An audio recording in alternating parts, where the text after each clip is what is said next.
Fala, torcida vascaína, Felipe Tiru de volta na área, cada vez mais isolado aí nessa quarentena, não é mesmo?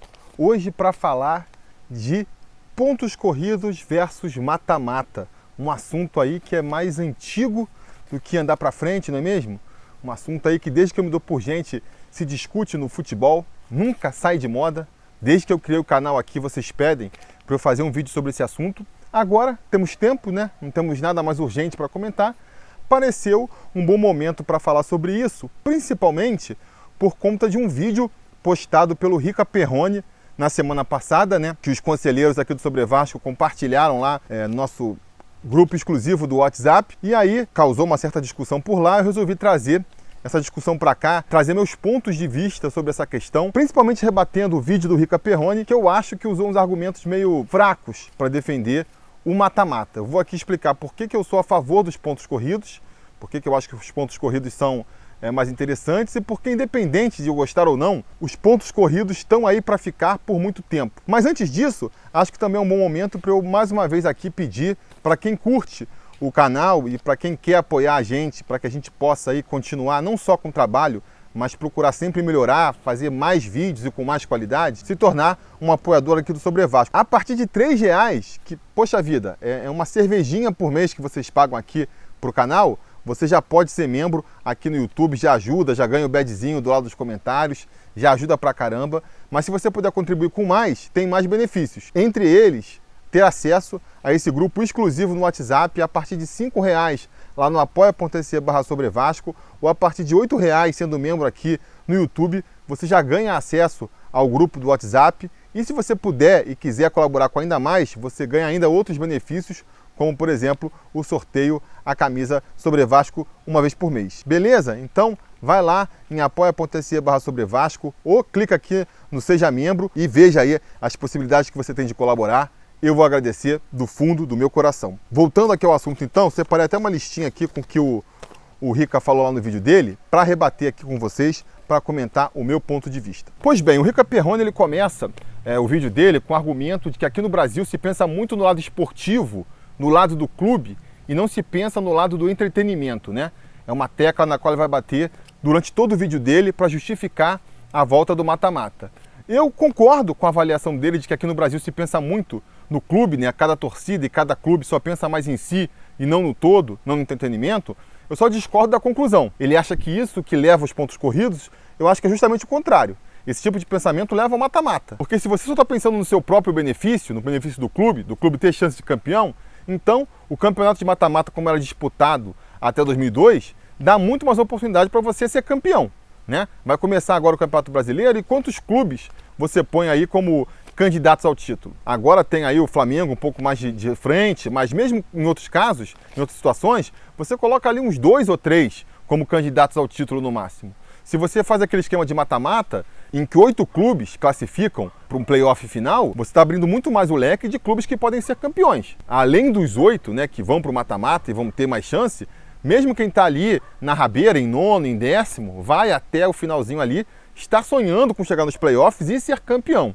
Então, por essa lógica aí do clube só pensar nele, o clube só pensar em ser campeão, faz muito mais sentido os clubes apoiarem o mata-mata do que apoiarem os pontos corridos. Por que, apesar disso, apoiam os pontos corridos? Vou falar, mas lá no final do vídeo. Em seguida, ele vem com argumentos de que ele defendeu durante muito tempo os pontos corridos porque ele achava, né, e é o que o pessoal defende como grande ponto a favor dos pontos corridos, a questão da justiça, né? O fato de que os pontos corridos seria mais justo e ele discorda disso. E aí, novamente, eu vou concordar com o que ele está falando, mas discordar das conclusões às quais ele chega. Eu concordo também. Eu, durante muito tempo, também defendi isso, de que os pontos corridos era mais justo, né, para os times. E hoje em dia eu vejo que não. Eu acho que não existe essa coisa de justiça no futebol. Se você quer ver justiça, você tem que procurar outro lugar. Vai num tribunal, né? Vai, de repente, ver uma novela, um filme, onde esse senso de justiça é mais trabalhado. O esporte não é um lugar de justiça, o futebol muito menos. Quantas vezes a gente não vê aí vitórias que foram injustas, não mereceu, o time mereceu ganhar, o time mereceu aquilo, e nem sempre quem merece ganha, que seria o conceito máximo de justiça. Eu acho que no futebol a gente não deve procurar a justiça, a gente tem que procurar que sejam competições equânimes, a isonomia, né? A isonomia é um pouco diferente de justiça. O que é isonomia? Você tem que dar chance igual para todo mundo. Então, num campeonato de ponto corrido, O que você tem que assegurar é que todo mundo joga em casa o mesmo número de vezes que joga fora, entendeu? É que, pô, todo mundo jogue diante das mesmas regras, um não seja beneficiado em relação ao outro, é isso que você tem que procurar. Agora, a justiça, o conceito lá supremo de justiça, realmente eu concordo que é complicado. Então, assim, não vou usar esse argumento, não vou usar aqui, vocês vão me ver usando para defender pontos corridos, o argumento de que é um campeonato mais justo. Acho que realmente isso não tem para falar. Eu acho, né, por outro lado, que os pontos corridos, eles beneficiam, isso é uma coisa que o Rica fala no vídeo dele também, realmente eles beneficiam os times que são mais regulares. E os times mais regulares, eles vêm através do quê? De mais planejamento, entendeu? De mais organização financeira. Então, de uma maneira ou de outra, os pontos corridos, eles acabam beneficiando as equipes que são mais organizadas financeiramente. E isso acabou beneficiando os times que eram mais organizados fora de campo, né? Isso entre outras coisas também. O futebol foi mudando e ficando mais profissional. Mas justamente o futebol mais profissional acaba exigindo um pontos corridos, que é uma competição onde você consegue ter mais planejamento, onde você consegue ter mais controle de quanto vai gastar, de quanto vai ganhar. E isso é uma coisa que o futebol empurra. Mas, novamente, eu vou voltar isso no final, quando eu mostrar para vocês por que o pontos corridos não é uma questão de gosto, é uma questão de necessidade. Agora, o que eu achei curioso é que ele fala assim, não só os pontos corridos são justos, como eles são injustos, né? É engraçado que o tempo todo ele fala que a justiça não deve ser levada em conta, não é para ser mais justo ou menos justo, é um entretenimento que é levado em consideração, e aí usa como argumento contra os pontos corridos o fato dos pontos corridos serem injustos. Então já é uma incoerência por si, né? Mas, além disso, os pontos que ele usa para defender os pontos corridos como mais injusto que o mata-mata, eu achei muito fracos também. Porque, por exemplo, ele usa lá o exemplo de 2009, né? Em 2009, realmente, aconteceu ali uma conjunção de fatores que beneficiou muito o Flamengo. Porque o Flamengo foi jogar contra o Corinthians, o São Paulo estava na disputa também, então o Corinthians meio que abriu mão. O Corinthians meio que entregou o jogo para o Flamengo. Depois, na final, eles foram jogar contra o Grêmio, o Inter ainda estava disputando o título, então o Grêmio abriu as pernas para o Flamengo. Realmente, naquele campeonato específico, aconteceu essa conjuntura aí que beneficiou muito o Flamengo, né? Agora, isso foi num campeonato. A gente já teve 16 edições do Campeonato Brasileiro de Pontos Corridos, e em uma aconteceu isso aí, ficou escancarado, e a partir de então aconteceram mudanças ali na organização do calendário para evitar que isso acontecesse. Agora, isso não é uma regra, isso não é uma regra. A gente que é vascaíno, por exemplo, vai lembrar do campeonato de 2011, onde a gente foi enfrentar o Palmeiras nas rodadas finais, ali faltando, acho que eram 4 jogos para o final, o Vasco disputava com o Corinthians, e nem por isso o Palmeiras facilitou para o nosso lado, a gente acabou saindo com um empate do Pacaembu naquele campeonato, que custou o título para a gente. Então, não é verdade que existe essa entrega. Você usar um exemplo pontual e falar que isso é uma constante no campeonato, não é justo, não é certo. Mesma coisa é falar dos jogos que não valem nada. Ah, não, porque o São Paulo chegou na última rodada do campeonato jogando contra o Goiás, que não disputava mais nada e por isso o jogo foi sem graça, o Goiás mandou o jogo em Brasília. Isso também acho que é uma coisa assim, que é muito pontual, porque do jeito que é o Campeonato Brasileiro hoje em dia, você sempre está disputando alguma coisa.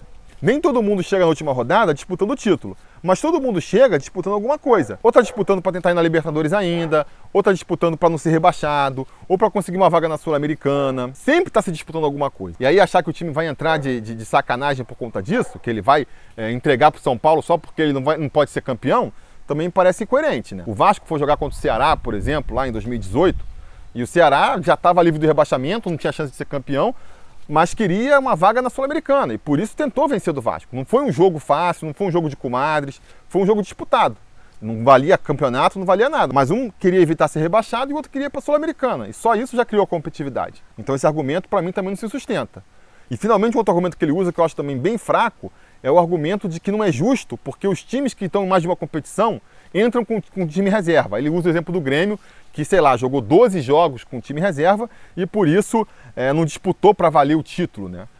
Isso eu acho o seguinte, isso é uma decisão do próprio clube, né? Se o clube ele quer abrir mão do campeonato, o que você pode fazer? Eu acho que é uma burrice. Eu acho que o Grêmio foi burro de, no começo do campeonato, antes de começar o campeonato, já abrir mão de disputar o título. Porque a partir do momento que você bota time reserva em 12 competições, você está abrindo mão do título. Você está falando assim, não vou disputar o Brasileiro esse ano, vou me focar em tentar vencer a Libertadores ou a Copa do Brasil, porque eu acho que é mais fácil. Essa foi a decisão do Grêmio e aí é uma decisão individual. O Flamengo, por exemplo, quando o Jorge Jesus chegou, todo mundo achou que em algum momento da competição eles fossem tirar o time titular, botar times reservas. Tinha até elenco para isso, tem um elenco bem mais qualificado que a maioria dos times aí. E o Jorge Jesus não fez isso. Foi com o time titular disputando o Brasileiro, foi com o time titular disputando a Libertadores. Mesmo quando já estava com muita folga no Brasileiro, ele continuou escalando o time titular e escancarou com isso que essa decisão é muito mais cultural do que qualquer outra coisa. Criou-se aqui no Brasil esse mito, né, esse conceito de que se você vai jogar na quarta-feira a Libertadores, você tem que jogar com o time reserva no Campeonato Brasileiro, como se fosse menos importante aquele jogo do Brasileiro. E aí a gente vê isso aí. Times abrindo mão da competição antes mesmo dela começar. Cara, problema do clube, não é problema da competição, vai me desculpar. E aí, finalmente, vamos chegar aqui ao cerne da questão, que acho que é o principal ponto que ele defende ali para a volta dos mata-matas, que é a questão do entretenimento, né? A ideia de que o mata-mata agrada mais o público do que os pontos corridos. E ele usa uma série de argumentos que eu acho que também não se sustentam para defender essa tese, né? A tese de que o entretenimento pressupõe o ápice no final. O bom entretenimento pressupõe que a melhor parte fica no final da peça, né? Isso claramente não é verdade, é facilmente comprovável, porque, pô, você vê uma música, a música é entretenimento? Entretenimento. A música ela vai melhorando no final, termina no auge? Não, o auge da música a gente vai dizer no refrão. Ela aparece ali logo no começo, aparece no meio, aparece no final. A música não vai num crescente. Pega, sei lá, uma escola de samba. Uma escola de samba também, ela vai começando, vai ficando cada vez melhor e termina no apogeu? Não. A escola de samba ela começa do mesmo jeito e mantém aquela constância. Não existe um ápice num desfile de uma escola de samba. Mesmo um filme, se você for analisar ali o roteiro de um filme, ele não vai numa crescente e termina no auge. Ele tem picos, ele vai, começa devagarzinho, de repente tem uma subida, tem uma desacelerada, tem mais uma subida de novo. O auge ali, o que pode falar que é o grande momento do filme, acontece no final do segundo ato, que é ali quando falta normalmente ainda um quarto para o filme acabar. E o filme não acaba no auge. Normalmente, depois que acontece, depois que o mocinho mata o vilão, ainda tem mais um pouquinho de história. Por essa lógica do Rica Perrone ali, matou o vilão, acabou o filme. Não tem que fazer mais nada. Sobe os créditos, não tem mais nada para contar. E a gente vai ver que na maioria dos filmes não é assim. Então essa lógica de que aquele bom entretenimento é aquele que pressupõe que termina no auge, não é verdade. Eu acho que o bom entretenimento ele tem que distribuir emoção o tempo todo. E aí esse é um dos problemas do mata-mata como era disputado no Brasileiro até então. Porque como o campeonato só começava para valer quando começava o mata-mata, quando classificava aqueles 8 finais ali, toda a outra fase anterior era muito desvalorizada.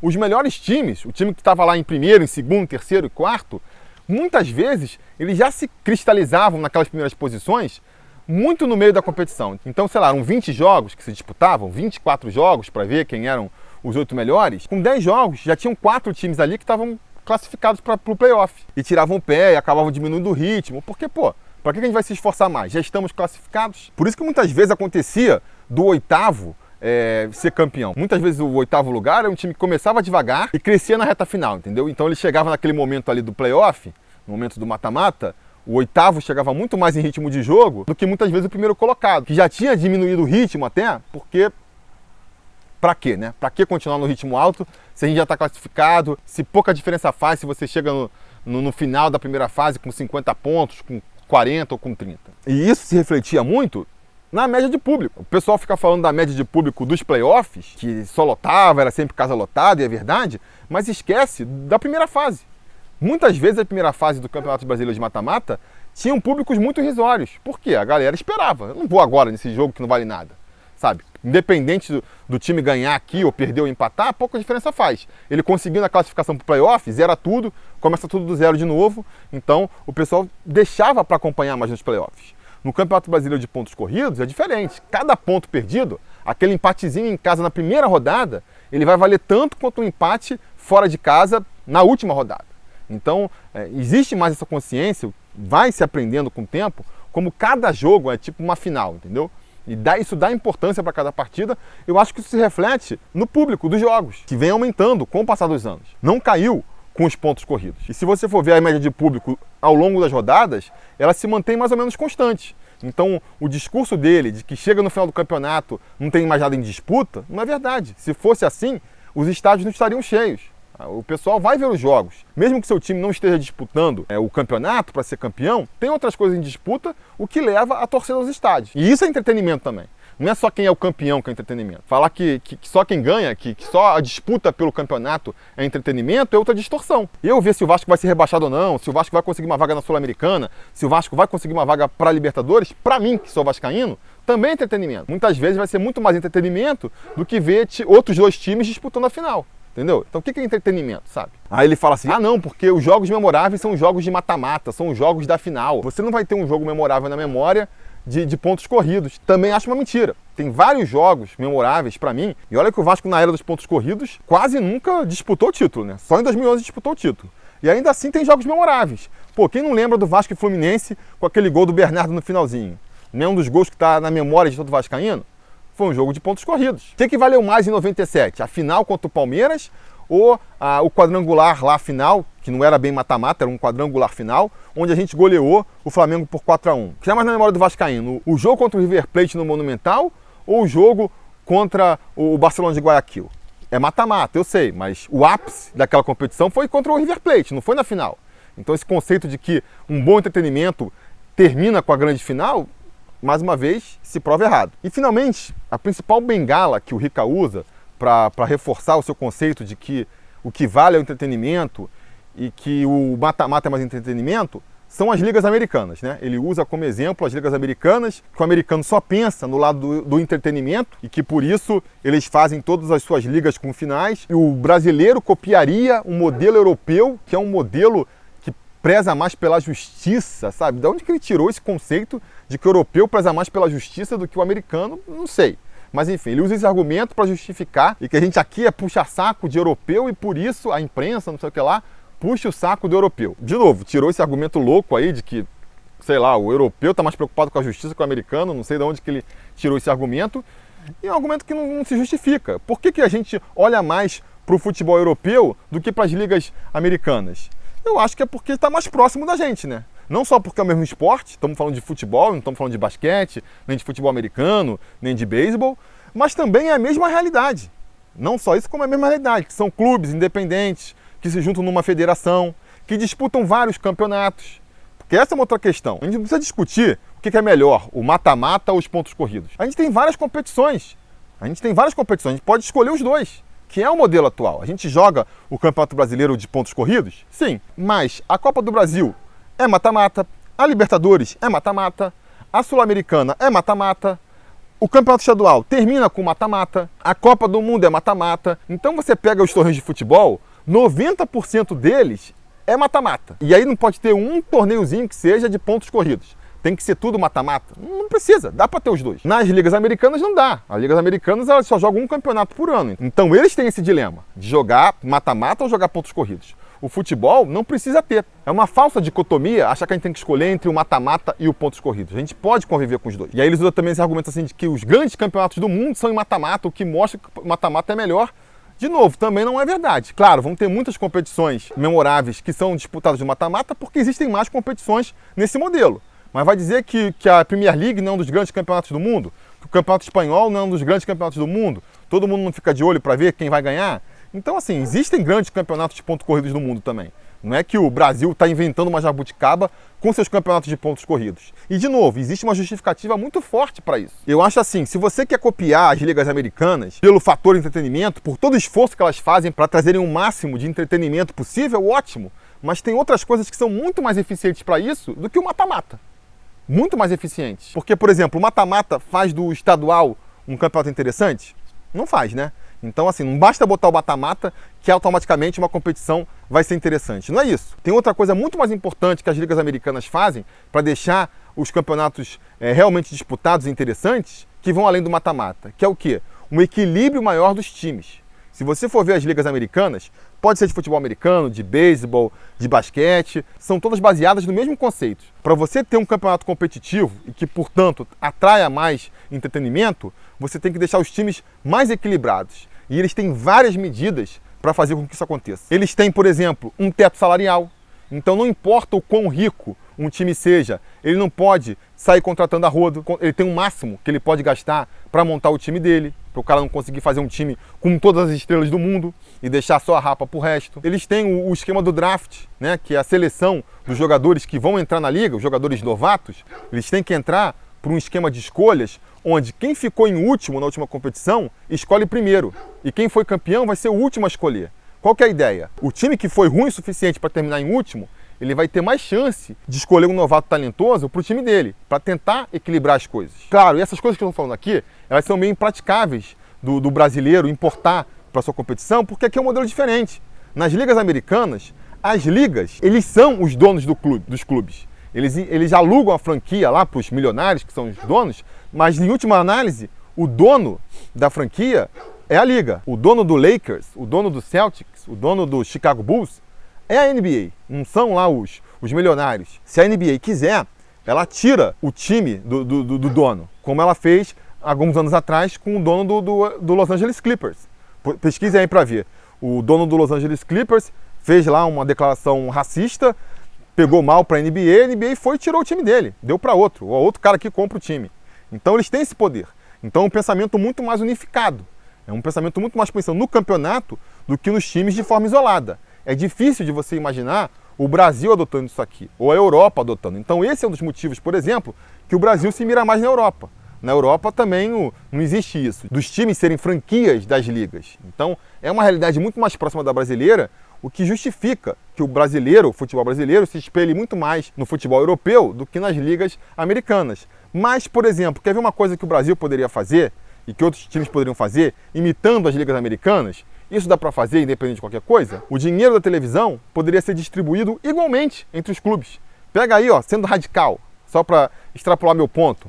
Pega o dinheiro que a televisão paga para o campeonato e divide igualmente. Vai ser 1/20 para cada participante da competição. Ah, mas é injusto porque o meu time atrai muito mais público para a televisão ver do que o outro, porque meu time é muito melhor, é mais caro. Dane-se. Isso aí não importa. O pensamento não é um entretenimento, o pensamento não é fazer um campeonato que atraia mais pessoas para assistir. Então, um campeonato mais atrativo é um campeonato mais equilibrado. Um campeonato que só tem um time com chance de ser campeão ou dois é muito mais sem graça, vocês não concordam? Então, distribui dinheiro igual para todo mundo. Vai continuar tendo um time melhor do que o outro. Porque, pega o Flamengo, por exemplo. O Flamengo já ganha muito dinheiro dos seus patrocinadores, já ganha muito dinheiro dos seus sócios torcedores. Eles não precisam de ganhar ainda mais dinheiro da televisão, eles não precisam ainda ganhar um estádio de presente do governador do estado para ficarem mais fortes. Não precisa, entendeu? Se você quer ter uma coisa mais equilibrada, nessa parte poderia ser mais econômico, né? O estádio que o governo construiu para todos os clubes continuar sendo de todos os clubes, o dinheiro da televisão ser distribuído de forma mais equânime entre todos os times. Mas você não vê um movimento dos clubes nesse sentido. Por quê? Porque muitas vezes são mesquinhos. Muitas vezes ele tem um pensamento mesquinho. O Vasco ele quer ganhar o mesmo que o Flamengo.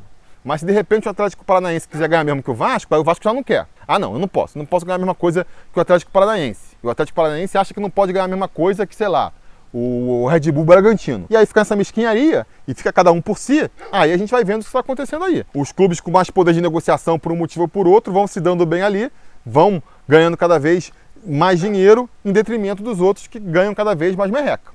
Então assim, quer pensar para um entretenimento melhor para a sua torcida, para o público? Começa pensando numa maneira de distribuir melhor o dinheiro para que os clubes partam mais ou menos do mesmo lugar na hora de montar suas equipes. Outro ponto que eu queria falar também sobre essa questão aí do maior entretenimento, repito, é a questão do público. A questão do público. Se o mata-mata fosse tão mais interessante assim que os pontos corridos iam acabar. Então por que a Copa do Brasil não atrai muito mais o interesse do público do que o Campeonato Brasileiro? Se fosse tão mais atraente assim, o natural seria que o quê? Que os clubes valorizassem mais a Copa do Brasil e o Campeonato Brasileiro. A gente tem aqui duas competições nacionais, onde os principais times do Brasil disputam. Essa é mata-mata, esse é ponto corrido. Ponto corrido é chato, eu vou prestar atenção só no mata-mata. Se houvesse realmente essa diferença toda de entretenimento, era isso que ia acontecer. E aí não vai ter televisão, não vai ter público, antes que venham com esse argumento. Porque a gente vê essa mudança de mentalidade com o passar das épocas. Há 40 anos atrás, o mais atraente para os torcedores eram os campeonatos estaduais. Hoje em dia não é mais. Há 40 anos atrás, nenhum time brasileiro ligava para a Libertadores. Hoje em dia é a menina dos olhos, é a competição que todo clube brasileiro quer ganhar. E por que isso aconteceu? Porque o interesse dos clubes, das torcidas, foi mudando. E não vai me dizer que é uma questão da imprensa, que é uma questão das federações, que é uma questão da televisão, porque não é. Porque se fosse pelos clubes, pela imprensa, pela televisão, o campeonato estadual ia continuar sendo o mais importante do mundo.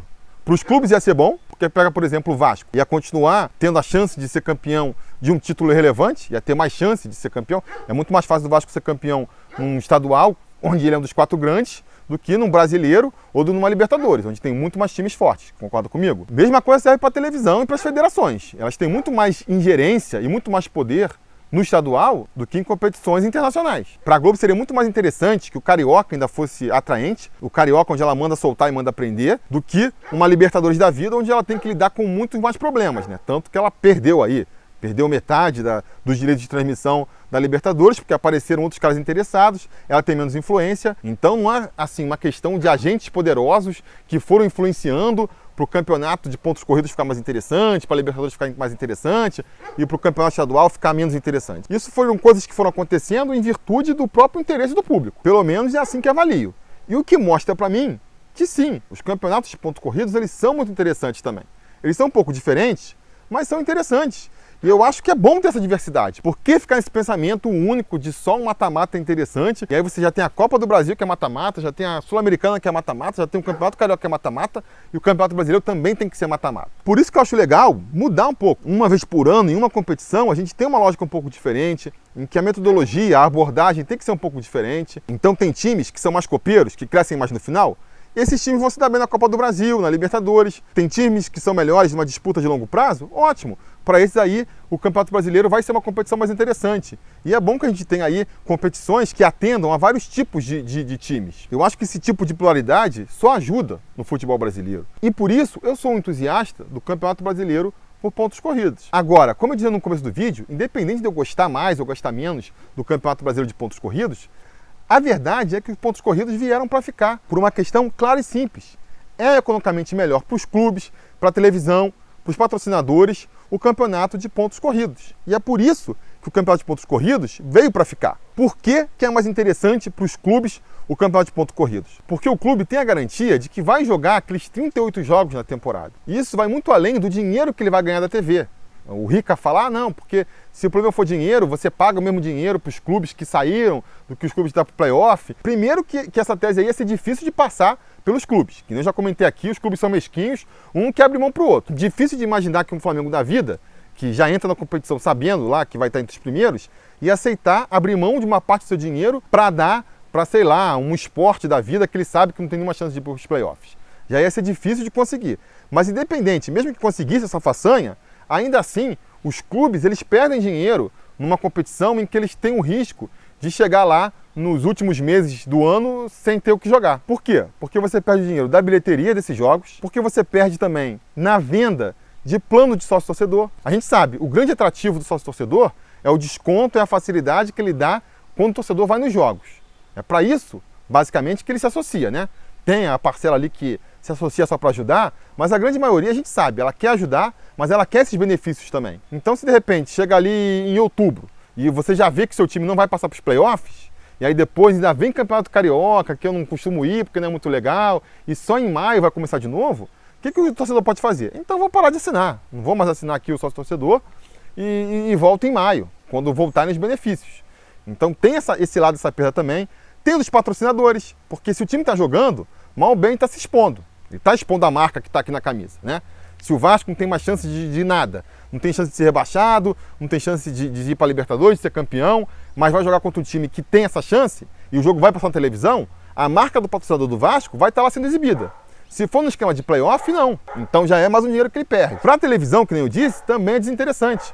Ainda mais hoje em dia, com pay-per-view, com internet, que você pode transmitir vários jogos ao mesmo tempo. Pode ser que há 20 anos atrás, quando não tinha essa possibilidade, fosse interessante. Então vou fazer a final com um jogo só, todas as torcidas vão assistir esse único jogo, e aí tem mais audiência, tem mais patrocinadores e tudo mais. Hoje em dia, cada vez menos isso é verdade. Cada vez mais, a grande galinha de ovos de ouro da Globo é o Premiere, é o pay-per-view, onde ela consegue, em vez de vender um jogo, vender 10, né? 10 jogos da rodada, pode ser que nenhum desses 10 jogos tenha a mesma audiência de uma eventual final. Mas se você somar os 10, é capaz de ter mais. E isso a gente está falando de uma rodada. Se você pegar para trás, né, porque vai ter semifinal, quartas de final e tudo mais, você vê ali o número de jogos de que a televisão estaria abrindo mão em nome de um mata-mata. Então não vai acontecer, sabe? Eu acho difícil de haver um movimento no futebol brasileiro que faça com que volte o mata-mata. Há um tempo atrás saíram notícias de que a Globo estava interessada no possível mata-mata, mas agora com essa paralisação, a gente já viu que não é verdade. A Globo já falou que não quer mata-mata, quer que continue os pontos corridos, acho que muito em função disso que eu falei aqui, olhando para o dinheiro que ela vai ganhar no pay-per-view. Para os clubes também não é interessante, vai ser para um ou outro. Pode ser que para um Grêmio da vida aí, que tem um time relativamente bom, mas gosta de abrir mão do Campeonato Brasileiro no começo, porque está disputando Copa do Brasil, que está disputando Copa Libertadores, para ele pode ser interessante. Ele avalia ali que tem um time que não tem condições de ser campeão do Campeonato Brasileiro pontos corridos, mas que no evento mata-mata ele pode. E aí ele pode brigar por isso. Mas vai ser uns 2 ou 3 clubes nessa condição. Porque normalmente ou vai ser um clube que tem confiança no taco para conseguir ser campeão dos pontos corridos e avalia que tem mais vantagem e aí não vai ser interessante, ou vai ser um time que vê que não tem condições de chegar no mata-mata, na fase de mata-mata, e aí vai preferir os pontos corridos, que é como ele vai poder ganhar mais dinheiro. Então no final é isso, gente. O dinheiro fala. Então não é uma coincidência que em todos os países da Europa, em todos os países da América do Sul, na grande maioria dos países da Ásia, sempre vai ver um esquema de pontos corridos, sabe? Vai ter lá, sei lá, acho que o Campeonato Mexicano ainda tem uma fase de mata-mata, né? Se você procurar aí em algum país do mundo, ainda vai ter alguns que fazem esse modelo de mata-mata, que nem durante muito tempo o Brasil fez. Mas não é à toa, né? Que a grande maioria tem pelo menos um campeonato de pontos corridos na sua temporada. É uma questão econômica, financeira. E é por isso que eu acho que os pontos corridos, quer você queira, quer não, vão continuar aí por muito tempo. Enfim, falei demais, mas tudo bem, estou fazendo os vídeos longos agora porque é quarentena, ninguém tem mais nada para fazer mesmo, pode prestigiar um pouco mais aqui o Sobre Vasco. Eu estou dando mais intervalo também, né? Então o que você faz? Você assiste um pouquinho, não consegue ver 40 minutos? Pausa, depois volta. O YouTube tem essa facilidade também, né? Então é isso. Diga nos comentários o que vocês acham. Vamos fazer aqui o seguinte, uma pesquisa um pouco diferente. Se você é a favor dos pontos corridos, dá o like aqui no vídeo. Se você é a favor do mata-mata, dá o dislike.